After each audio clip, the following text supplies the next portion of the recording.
DAE skip casing or SX scenes in films and TV shows? My dad did.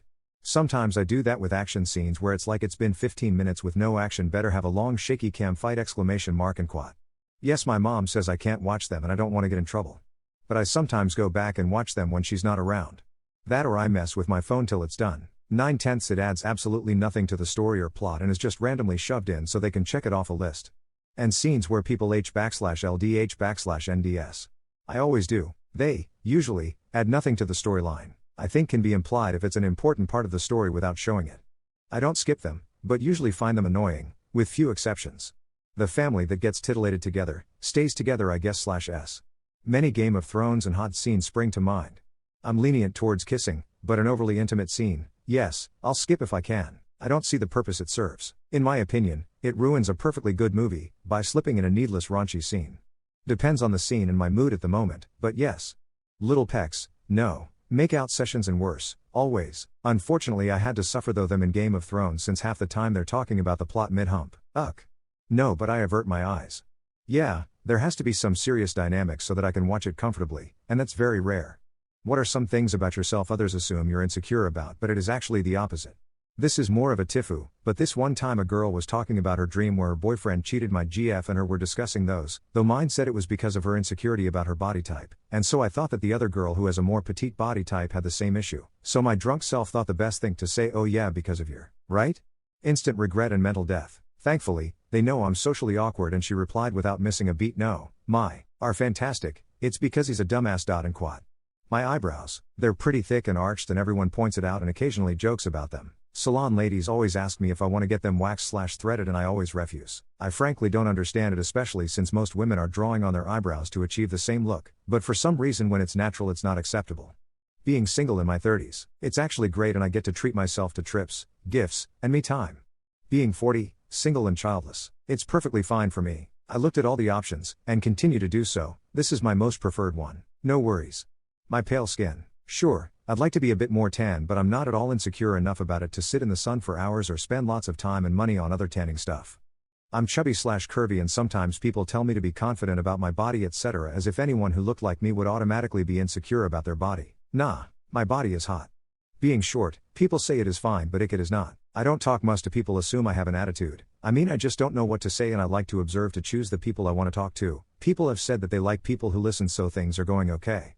My self-esteem. For some reason many people assume that I'm afraid to fail in life because my self-esteem is low. But I just know that others aren't worse than me. It's hard to stay calm competing with the people whom you see as cool and brilliant. How loud my voice can get. I don't care personally, although of course I try to keep my voice lower at work. But I have a colleague who has actually questioned me on it. She thinks I should be ashamed for being disturbing. I just don't care, got other things to worry about. My height, I'm 6'2" and a lot of women treat it like I have leprosy or something and things like oh it's okay, you're still pretty, as if my height makes me ugly. It's only straight women too. When you were a teen, what sort of stuff did you have on your walls? I didn't have my own room until my junior/senior year of HS. I painted the walls macaroni orange, and put quotes from anything and everything that struck a chord to me on them. Bible verses, lines from speeches I appreciated, movie quotes, random thoughts, etc. It is probably one of my fondest memories of my teenage years.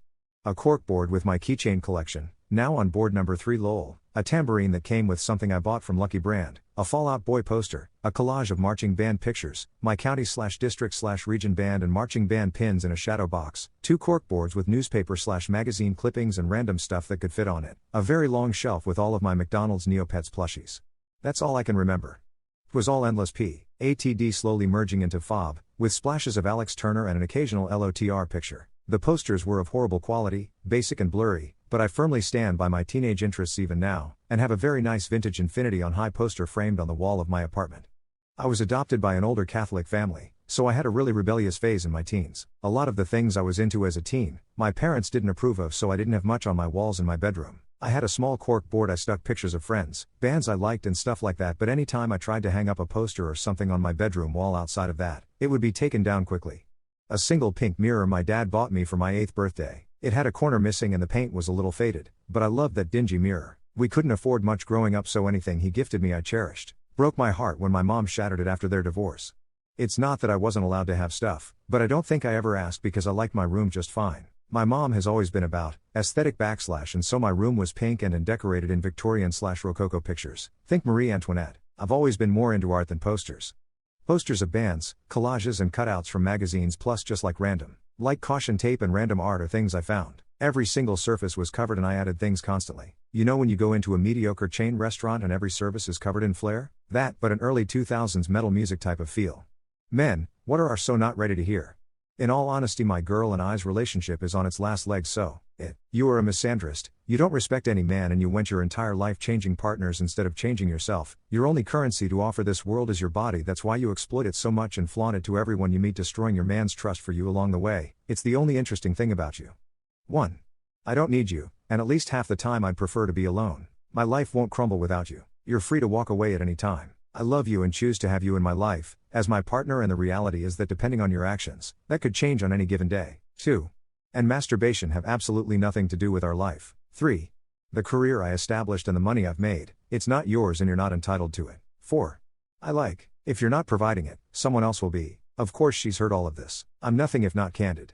Physical appearance, including weight/attraction and sexual intimacy, are what keeps our emotional bond strong. Women who get married, then immediately put on 100 pounds after the first kid and don't want any more, they weren't interested in marrying you and being your life partner. They were interested in getting to your sperm and wallet.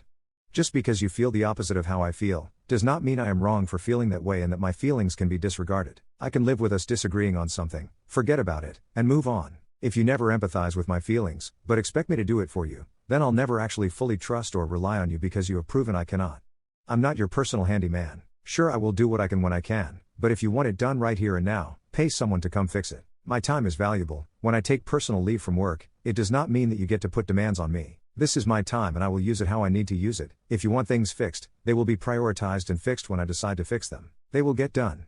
I've seen the vast majority of salaries your degree will get you when you finish school. You judge my life, how I'm living it, and my potential success. Yet you will be making roughly $40,000 less per year than I will be in the next 5 years. Don't trust me? Think about finance differences between partners? Then you should think on that and quit judging the out of me all the time. I've never needed proof you were going to go somewhere. Love me for who I am. Does anybody else ears hurt after using headphones? Over-the-ear headphones? If so, I get that. I've been getting signs from the universe since the beginning to lower the volume when listening to music. I have AirPods and they cause my ears pain because my ears are small. I'm also paranoid of hearing loss although I always love to block out the noise through listening. I guess sometimes our ears needs a little break every now and then. In-ear headphones? That could explain the mild pain. You mean pain to your outer ear, or does it feel internal? Any ringing at all? Ringing is a bad sign. Don't mess with your ears. There is no cure for tinnitus. If that's the case, stop using them. Trust me, you don't want to live in a world where all you hear is ringing. What's something seemingly every other man likes that you have no interest in? Beer. I don't mind a drink here and there, but I never understood the fascination with you want a beer?